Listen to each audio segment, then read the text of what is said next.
وزنوا قبل ان توزنوا، اپنے اعمال کا خود وزن کریں اس دنیا میں، اس سے پہلے کہ آپ کے اعمال کا وزن کسی اور جگہ ہو جائے، پہلے یہاں کریں، جائزہ ہے۔ اور اصل احتساب تو ہے ہی وہاں، اس کا ایک منظر قرآن عظیم الشان نے پیش کیا ہے۔ فَأَمَّا مَنْ أُوتِيَ كِتَابَهُ بِيَمِينِهِ فَسَوْفَ يُحَاسَبُ حِسَابًا يَسِيرًا، جس کو اس کا عمل نامہ دائیں ہاتھ میں دیا گیا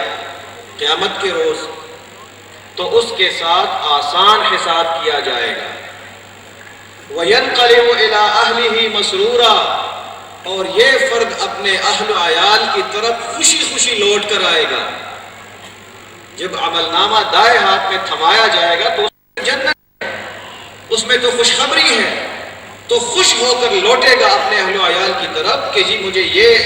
انعام ملا ہے اور میرے حصے میں یہ جنت آئی ہے۔ لیکن دوسری طرف دیکھیے، وَأَمَّا مَنْ أُوتِيَ كِتَابَهُ وَرَاءَ ظَهْرِهِ، جس کو اس کا عمل نامہ اس کے پیٹھ پیچھے دیا گیا، یا دوسری آیات میں شمال کا بھی ذکر ہے کہ بائیں ہاتھ میں دیا گیا، فَسَوْفَ يَدْعُو ثُبُورًا، بس یہ اپنے لیے موت مانگے گا، اس لیے کہ جب اس کو دیا گیا تو اس نے دیکھا کہ اس میں تو قتل ہے، اس میں تو انسانوں کے حقوق غصب کیے گئے ہیں، اس میں تو اللہ کی بغاوت ہے، اس میں تو نافرمانی ہے، اور اس کا بدلہ اور اس کی جگہ تو جہنم ہے۔ تو وہ کاش مجھے موت آ جائے، کاش میری زندگی ختم ہو جائے، لیکن موت تو وہاں آنی نہیں ہے۔ تو فیصلہ ویصلہ سعیرا، اس کو سعیر میں پھینکا جائے گا۔ سعیر کسے کہتے ہیں؟ ایک ہے انگاروں والی آگ، وہ بھی آگ ہے اور بڑی آگ ہے، اور یہاں کی آگ ہے بھی نہیں، اس دنیا کی آگ ہے۔ لیکن سعیر اس آگ کو نہیں کہتے ہیں، سعیر کہتے ہیں بلند و بالا شعلوں والے آگ کو، جس کے شعلے آسمان کی طرف بلند ہوتے ہو، یعنی انتہائی شدید آگ کے اندر اس شخص کو پھینکا جائے گا۔ کیا جرم تھا اس کا؟ اِنَّهُ كَانَ فِي أَهْلِهِ مَسْرُورًا، یہ دنیا میں اپنے اہل و عیال کے درمیان خوش رہا کرتا تھا۔ اب سوال پیدا ہوتا ہے کہ خوش رہنا کوئی بری بات تو نہیں ہے؟ مفسرین نے جواب دیا ہے، سمجھنے والوں نے، اور سمجھنا چاہیے ہم سب کو، کہ اس سے مراد، یہاں پہ خوش ہونے سے مراد یہ ہے کہ یہ فرد دنیا میں گناہ کر کے خوشی محسوس کرتا تھا، اور فخر کے ساتھ اپنے دوستوں میں اظہار کرتا تھا کہ آج پھر میں نے 3 بندوں کو مارا ہے، آج پھر میں نے قتل کیا ہے، آج پھر میں نے بینک لوٹا ہے، کسی کو پتہ ہی نہیں چل سکا جی بینک لوٹ کر آ رہا ہوں، فخر کر رہا ہے اس کے اوپر۔ آج پھر میں نے پوائنٹ پہ کسی کو لوٹا ہے، کسی کے گھر میں ڈاکہ ڈالا ہے، کسی دینی کام کی میں نے مخالفت کی ہے۔ فرد کا کام تو نہیں ہے، دین کا کام ہے، ہر ایک جانتا ہے کہ دین کا کام کیا ہے۔ میں نے جی آج اس کا بڑا مقابلہ کیا ہے، یہ ساری کی ساری چیزیں، اس سے خوش ہوتا تھا، اس پر فخر محسوس کرتا تھا۔ اچھا یہ کیوں کرتا تھا؟ یہ طرز عمل کیوں تھا اس کا؟ اِنَّهُ ظَنَّ أَن لَّن يَحُورَ، اس کو گمان تھا کہ یہ اپنے رب کی طرف پلٹایا نہیں جائے گا، اس کو گمان تھا کہ یہ واپس نہیں جائے گا اپنے رب کی طرف، یعنی یہ قیامت کا منکر تھا، یعنی یہ آخرت کا منکر تھا، اس لیے کرتا تھا یہ طرز عمل اس کی، یہ طرز عمل اس لیے تھی۔ بلا ان ربہ کان بہ بصیرا، لیکن اس کا رب تو اس کے اوپر بینا تھا، اس کا رب تو دیکھ رہا تھا، تو اس کو سعیر میں ڈالا جائے۔ یہ وہ احتساب ہے کہ جو اصل احتساب ہے تو یہاں کرنا چاہیے۔ دوسرا کام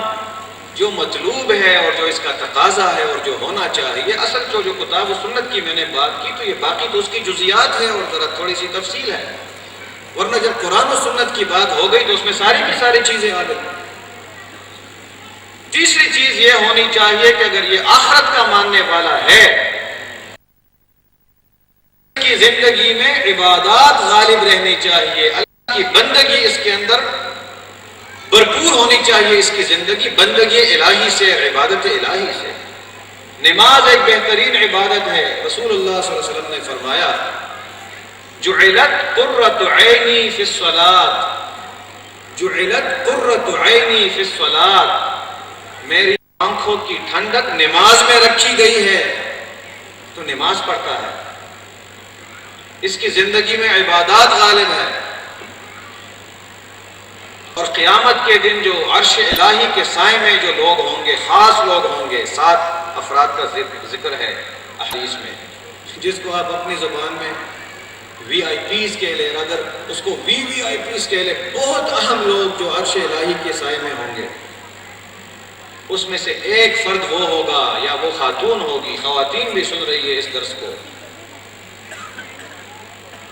جس کے بارے میں کہا گیا ہے وَقَلْبُهُ مُعَلَّقٌ بِالْمَسَاجِدِ، جس کا دل مساجد میں اٹکا رہتا تھا،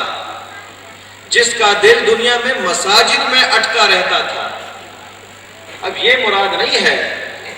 کہ دنیا کو چھوڑ دے اور مساجد میں ہی بیٹھا رہے، مفہوم یہ ہے، مطلب یہ ہے اس کا واضح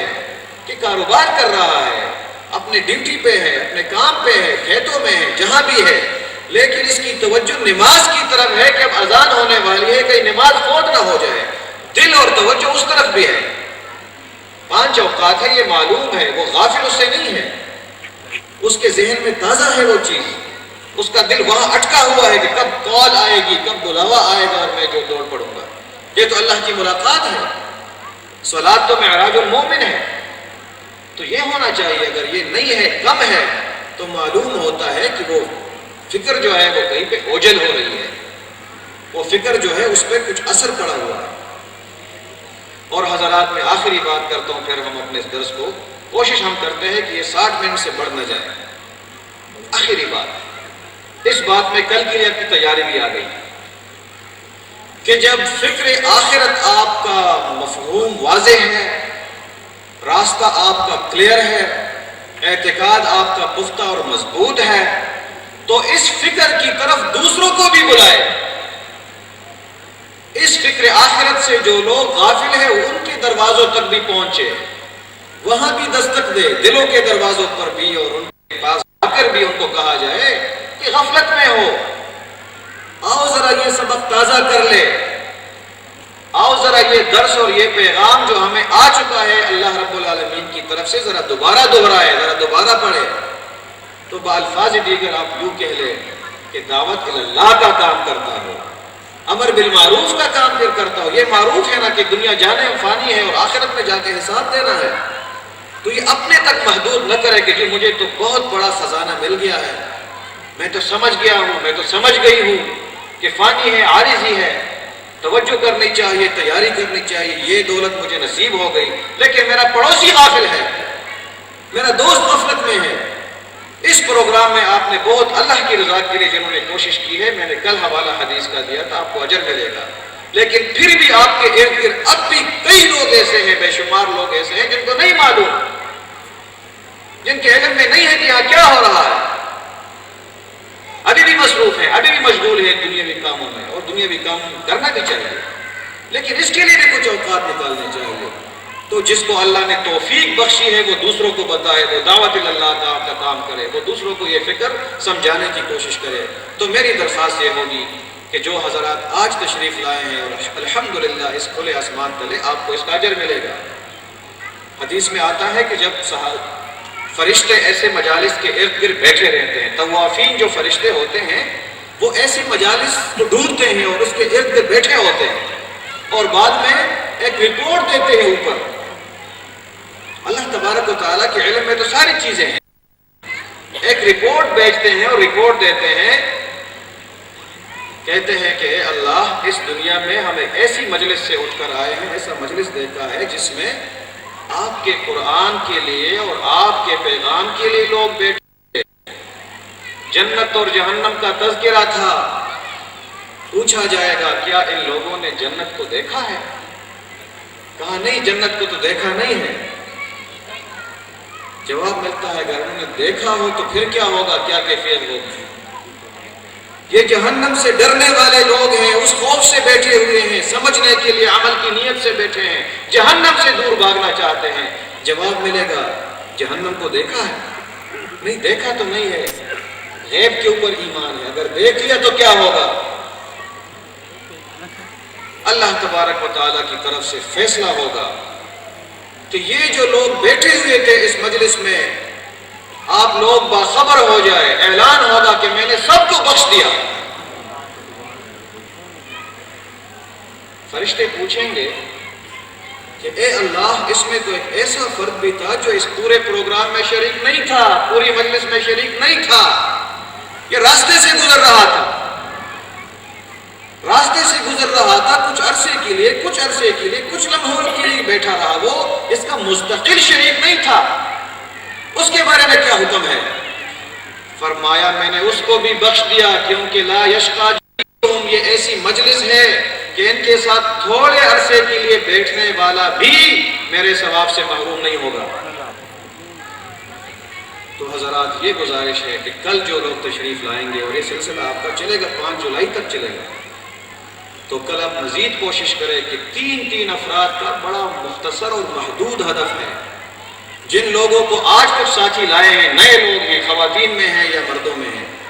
اگر انہوں نے اس مجلس میں محسوس کیا کہ ہاں یہ ہماری ضرورت ہے، اس قرآن سے تعلق جوڑنے کی ضرورت ہے، اس قرآن سے تعلق قائم کرنے کی ضرورت ہے، کامیابی ہے، تو وہ نئے آنے والے اور پرانے لوگوں سے یہی درخواست ہے کہ کل 3 اور افراد کو ساتھ لائے۔ یہ تو تقاضا ہے اس بات کا، جو سیکھ چکے ہو دوسروں کو سکھاؤ، جو سمجھ چکے ہو دوسروں کو بتاؤ۔ تو کل کے لیے جب تشریف لائیں گے کوشش کریں کہ کم از کم 3 افراد خواتین میں سے اور مردوں میں سے وہ اس پروگرام میں شریک ہو۔ وآخر دعوانا ان الحمدللہ رب العالمین۔ اللہ رب العالمین سے اخلاص نیت کے ساتھ دعا کرو، جو خواتین ہیں، بچے ہیں اس مجلس میں، مرد بیٹھے ہوئے ہیں، کہ اس کلام الہی کی برکت سے، میری وجہ سے نہیں، بولنے والے کی وجہ سے نہیں، کلام الہی کی جو آیات سنائی گئی ہے، مجلس قرآن حدیث ہے، اس کی برکت سے اے اللہ ہماری تمام گناہوں کو معاف فرما، ہماری مغفرت فرما، ہمیں اس قرآن کو صحیح طریقے سے اخلاص کے ساتھ سمجھنے کی اور عمل کرنے کی توفیق عطا فرما، اس قرآن کی برکت سے ہماری مشکلات دور فرما، وہ مشکلات جو اللہ کے علم میں ہے، اے اللہ آپ کے علم میں ایک ایک مخلوق کی مشکلات کا احاطہ ہے، مالیات ہے، بیماریاں ہے، امتحان کچھ لوگ دے رہے ہیں، کہتے ہیں ہم پاس ہو جائیں، کامیابی مل جائے، جو بھی مشکلات ہے اے اللہ اس قرآن کی برکت سے وہ تمام مشکلات دور فرما۔ یہ جو بچے آئے ہیں خواتین کے ساتھ، مردوں کے ساتھ، چھوٹے ہیں، نابالغ ہیں، اے اللہ ان کو نیک اور صالح بنا، ان کے والدین کے لیے ان کی آنکھوں کی ٹھنڈک بنا، اور اس پاکستان کو اور اس پوری دنیا کو قرآن کی برکت سے اور حدیث کی برکت سے امن کا ایک گہوارہ بنا، اس پاکستان کی ہمارے ملک کی حفاظت فرما، ہمیں قرآن کے ساتھ تعلق جوڑنے کی توفیق عطا فرما، ہمارے ایمان کے اندر پختگی عطا فرما، ہمیں فہم قرآن اور سنت کی توفیق عطا فرما۔ فہم دینے والی ذات اللہ کی ہے، سمجھانے والی ذات اللہ کی ہے، اے اللہ ہم آپ سے مانگ رہے ہیں، اس قرآن کی وجہ سے ہمارے اوپر ہمارے ساتھ رحم کا معاملہ فرما۔